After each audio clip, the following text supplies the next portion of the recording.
sampun mertobat. Sampun nyuwun tulung kaliyan Kang Raka Mandura.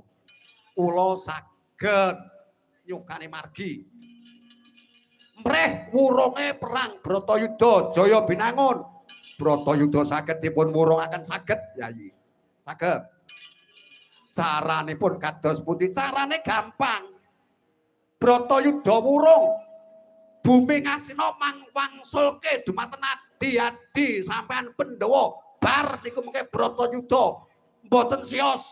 Bratayuda mboten dadi jalaran negara Ngastina sampun dipun wangsulaken wonten adi-adi sampean negara Ngamarta. Leng-lenging driya mangu mangungkung kanduhat arembang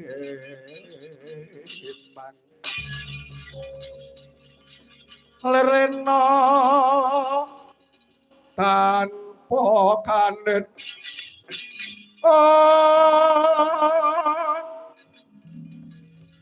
yen tan tulusa mengko sang Hyang Utama mengko sang Hyang Utama sang nata mudhalon rarapo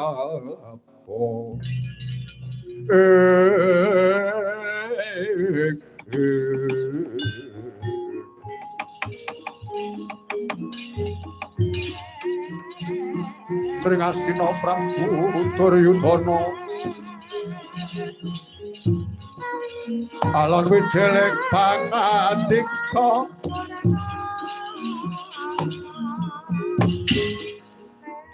Arining son Werkudara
Yayi Bambang Swatama kala rekton inggih sinuwun.